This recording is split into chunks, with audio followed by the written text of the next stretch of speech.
என்னென்ன பண்றாங்க பாருங்க. நோட்டீஸ் கொடுக்கற மாதிரி கடைக்குள்ள போயிட்டு கல்லாப்பட்டியில இருக்கிற 3000 ரூபாய அப்படியே அலைக்கா தூக்கிட்டு வந்திருக்காரு. இந்த சிசிடிவி ஃபுட்டேஜ் இப்ப சோஷியல் மீடியால வைரலா ஷேர் ஆயிட்டு இருக்கு. திருச்சி காட்டூர் பாலாஜி நகர்ல தில் ஸ்போர்ட்ஸ் கடையில 50 வயதுள்ள திருடன் வந்து கடைக்குள்ள வந்திருக்காரு. நோட்டீஸ் கொடுக்கற மாதிரி உள்ள வந்து கடையில இருந்தவங்க கிட்ட அந்த நோட்டீஸ கொடுத்துட்டு ஏதேதோ பேசியிருக்காரு. அதுக்கப்புறமா அவங்கள திசை திருப்பி கல்லாப்பட்டியில இருந்த 3000 ரூபாய டக்குன்னு திருடிட்டாரு.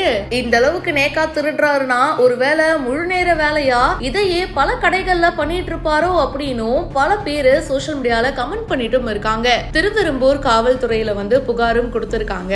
இந்த திருடனை பார்த்தா தகவல் தெரிவிக்கவும் அப்படின்னு சொல்லிட்டு இவர் வந்து கடையில நோட்டீஸ் கொடுக்கிற மாதிரி வந்து திருடுறாரு அப்படின்னும் வியாபாரிகள் கொஞ்சம் உஷாரா இருக்கணும் அப்படின்னு சொல்லியிருக்காங்க.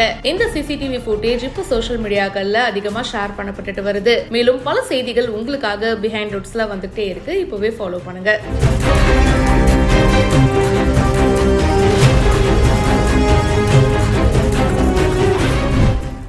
குழந்தை பிறந்து 2 நாட்கள்ல சிவில் நீதிபதி தேர்வு எழுதி தேர்ச்சி பெற்று இப்போ நீதிபதி ஆக போறாங்க 23 வயதான இந்த பழங்குடி வகுப்பை சேர்ந்த இளம் பெண் ஒருத்தங்க. குழந்தை பெற்றெடுத்த அசதியிலும் கூட சென்னை வரைக்கும் வந்து பயணம் செஞ்சு தேர்வு எழுதி வெற்றி அடைஞ்சு பல பெண்களுக்கு முன்னுதாரணமாகவும் சாதனையாளராகவும் விளங்குறாங்க. திருவண்ணாமலை மாவட்டம் ஜவ்வாது மலை உச்சியில இருக்கு புலியூர் அப்படின்ற மலை கிராமம். இந்த கிராமத்தை சேர்ந்தவங்க தான் 23 வயதான ஸ்ரீபதி அப்படின்ற இந்த இளம் பெண். இந்த கிராமத்தை பொறுத்த வரைக்கும் இரவு நேரங்கள்ல காட்டு விலங்குகள் நடமாட்டம் அதிகமா இருக்குமா, அதனால இந்த பகுதியில இரவு நேரத்துல வாகனங்கள் போக தடை விதிக்கப்பட்டிருக்கு. இப்படி பல இடர்பாடுகள் தடைகள் இந்த கிராமத்தை சேர்ந்தவங்களுக்கு இருக்கு. இப்படிப்பட்ட கிராமத்தை சேர்ந்த பழங்குடி இனத்தை சேர்ந்தவங்க தான் ஸ்ரீபதி அவர்கள். இவங்க இப்போ இவ்வளோ தடைகளையும் மீறி தமிழ்நாடு அரசு பணியாளர் தேர்வாணையம் நடத்தின சிவில் நீதிபதி தேர்வு எழுதி